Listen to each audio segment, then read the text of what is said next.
Hi, this is Dr. Mercola coming to you from Maui, and today I want to continue in our Fraud and Deception series. And we're going to review the American Diabetes Association because they are promoting a type of therapy that absolutely doesn't work for one of the most common problems in America today. What is that problem? Diabetes. 1 out of 3, yes, 1 out of 3 Americans are going either have or full-blown diabetes or pre-diabetes. Now, full-blown diabetes, where your fasting blood sugar is above 125, and pre-diabetes is between 110 and 125. But actually, ideally, your blood sugar should be below 100. You should not have a triple-digit fasting blood sugar. So, what is the American Diabetes Association promoting?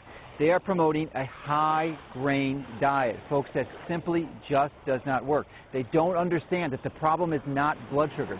The problem is about insulin control. And one of the biggest frauds and deceptions is that they are putting type 2 diabetics. You have to understand there's a difference between type 1 and type 2. Type 1 diabetes is insulin dependent, and that requires the use of insulin, otherwise you will be dead in a few weeks and you'll go into a hyperglycemic coma. Type 2 diabetes is 95% of the population has type 2, and they do well, can almost 100% be controlled, 100% cured essentially, with simple lifestyle modifications, which includes dietary changes and exercise. So the fraud and deception that the ADA is implementing is that they do not let people know that it's not about the blood sugar, it is about insulin, and that when you lower the person's insulin level, and you do that by exercising and restricting grains, breads, rice, cereal, potatoes, these are the foods that cause your body to make more insulin, and when you have more insulin, that will cause you to have the diabetic complications.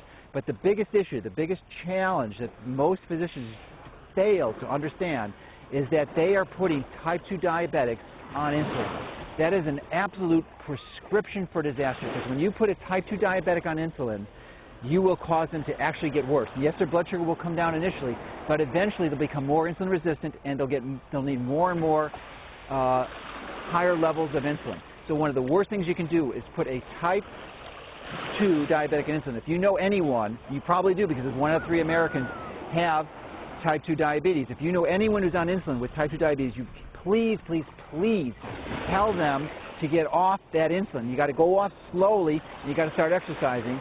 There's a number of links that will be on this page that you can go to that will give you more information about how you can actually incorporate lifestyle suggestions and modifications to improve and eliminate diabetes, or your future potential risk for developing this problem too. Now, interestingly also, you will lower your weight when you apply these things, and 2 out of 3 Americans already have that problem. Now, I also want to show you one of the reasons why I come to Maui in the winter, and that's going to be one of the funnest things to do. So you're going to see that next. If you ever come to Maui in the winter, definitely head out to Fleming Beach. It's just north of Kapalua, and it's an extraordinarily long span of beach with very shallow, makes it very easy for bodyboarding. And the day we went out here, there were 10 to 15-foot waves, which is absolutely extraordinary at the time of our life. And you'll see this is one of the reasons why I really enjoy bodyboarding on Maui. It's much better than downhill skiing. The power in these waves are just incredible. So hopefully you'll be able to do that one of these days and enjoy it just as much as I did.